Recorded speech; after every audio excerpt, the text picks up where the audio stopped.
Alright, hi there, this is Dana. In this video I'm going to be showing you a really neat stitch. It can either be called the leaf stitch or the fishbone stitch. There's slight variations, but I'm going to be showing you one that's, I think technically the fishbone stitch, but it can be used really beautifully for leaves. I've got a little demonstration here of one I did. It's just a little sample I was playing with. I'll focus here. So you can see it's a really little one, but you can see what kind of effect you can get. It's really, really pretty.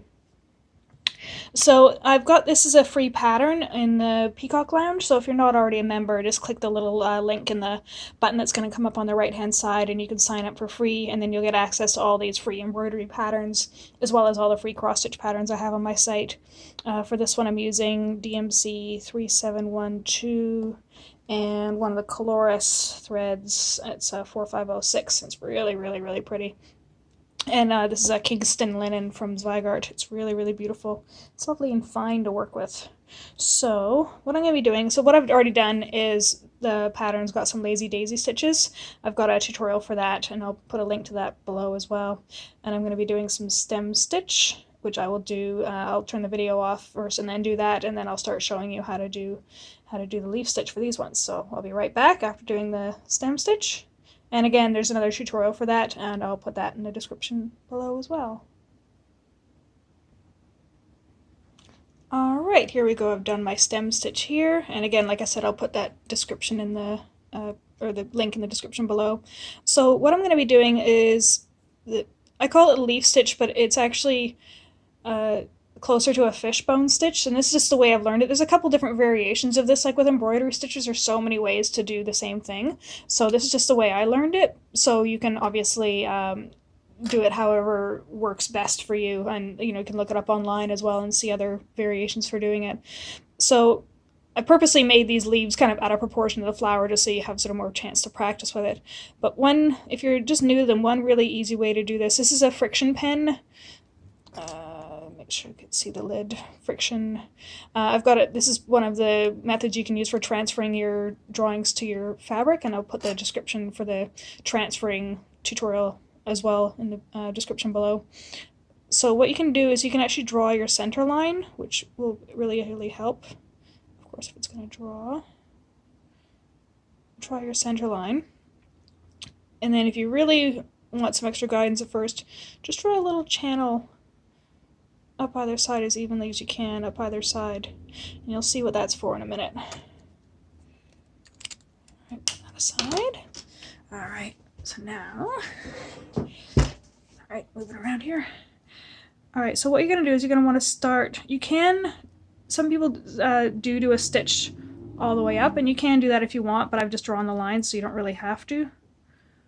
What I'm going to do here is start at the top. I'm just going to put a little stitch, just one straight stitch down. That just kind of starts it off. And then you're going to alternate sides. So you can do these as widely apart as you like or as close together as you like. It sort of depends on the effect you want. If you did want to do it quite widely spread apart, what you can do as well is actually get your pen and mark evenly spaced dots along both outer rims of your petal, or your leaf I should say, and that way you're going to make sure it looks really, really even. But for now we won't do that. So what you're going to do is you're going to start just next to the edge of your tip here, and you're going to go down, and you can just choose how long you want to make these, like the shorter the distance, like the higher up you're going to go, the more broad your stitches are going to be. If you go way down here, they're going to be you'll see the texture, it's going to be a lot more elongated, so it sort of depends on what kind of shape. But again, this is all something you can play with and do to your own taste as well.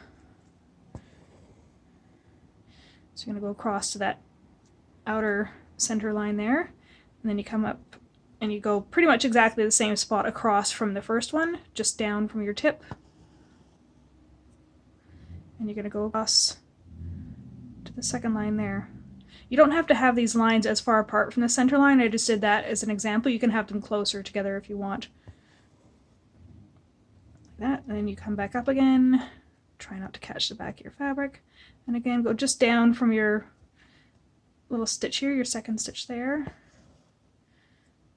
Again, trying to keep them relatively evenly spaced. And again, go up directly opposite it on the outer edge of the other side of the leaf. And down.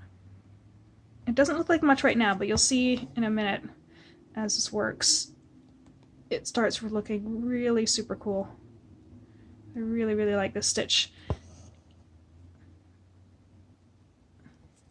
And it's quite simple to make too once you kind of get the hang of it. Like, it looks complicated at first. You're like, oh my god, where are the lines going?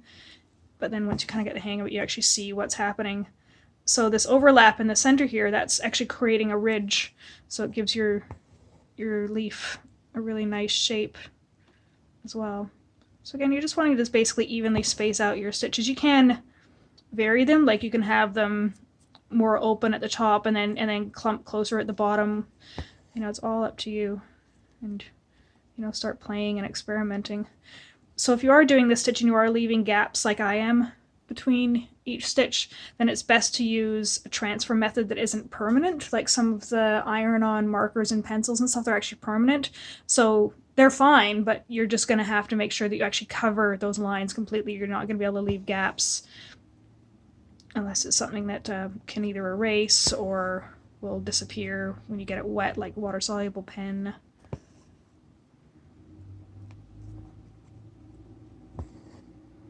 So you can see the variegation in the colors coming through now as well. And again, like, you don't have to follow your lines exactly. If you want to make the petal, or the leaf a little bit less curved down here or more curved, you can draw that out or just wing it as you're stitching. It's usually a bit easier to draw it, and then you're not kind of stuck halfway through going, oh, I don't like how that's curved, and having to unpick your stitches.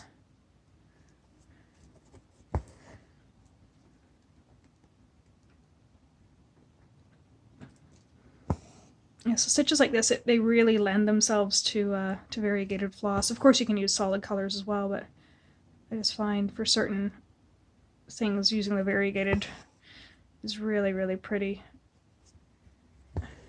There's all brands too. This is the DMC Coloris range.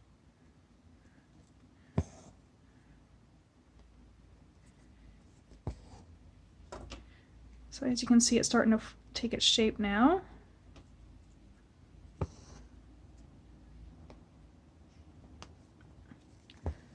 So it ends up with a really, really neat texture. I really like this stitch.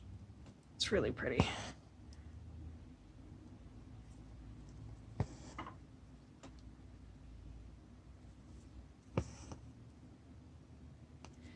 So you can also do this for flower petals too, if you want to make like a really cool texture. I would tend to put the stitches a little bit closer together if you're doing them for petals. But yeah, it's actually quite a neat stitch. Or you can do it for long, like say you've got like a long rectangle shape that you just want to fill in with a really neat texture. You could do this just straight down the rectangular shape, like it doesn't have to curve out along the edges like the leaf shape does, obviously.